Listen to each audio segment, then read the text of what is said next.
Hello and welcome to the Energy Connect studio at ADIPEC 2024. I'm delighted to have sitting next to me in the studio today, Peter Parry, the Chairman of Global Energy and Natural Resources at Bain Company. Peter, thank you so much for being with us today. It's a pleasure. Nice to be back. Thank you. And to start off, what are the kind of trends and themes that you're seeing in global energy and natural resources for 2025? Well, as we look forward, the industry remains fascinating as ever. There are so many things to do. It's a very practical stance the industry is taking as we head for 2025 about energy security, providing additional energy sources so that the combination of traditional natural resource with renewable energy.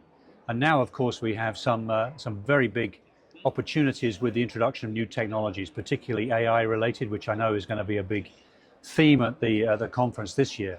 But I think, again, it comes back to those practical steps.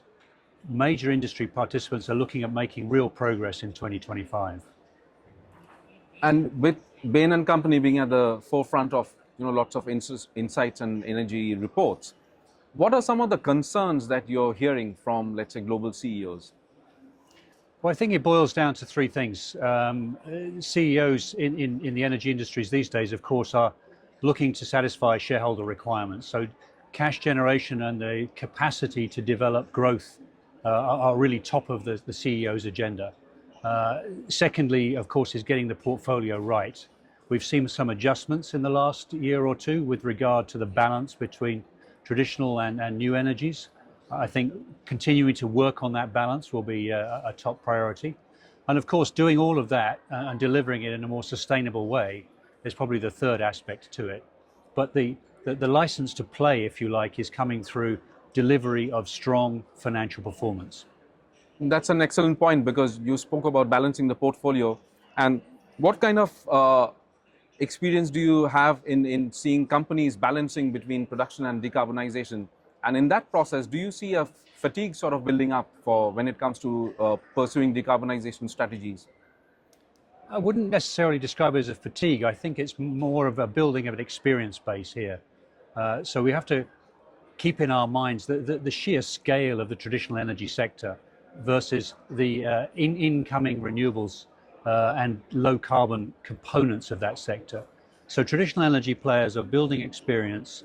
They have to join those two things together and effectively decarbonize to the best of our abilities the traditional energy sectors and particularly the end use of those energies.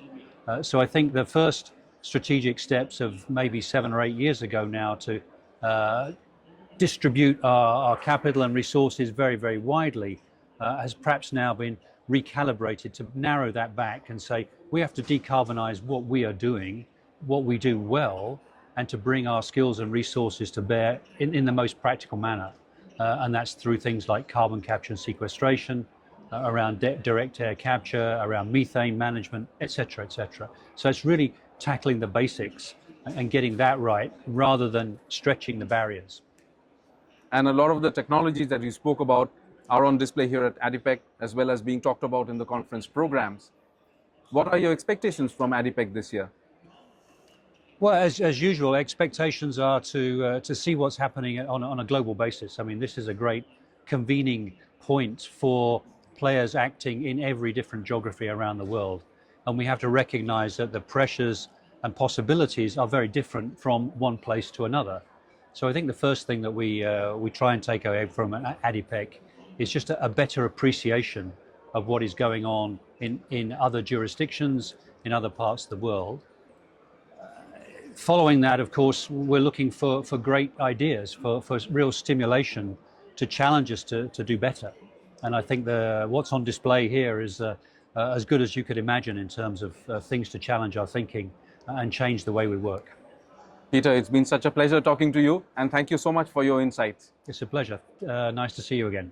Thank you.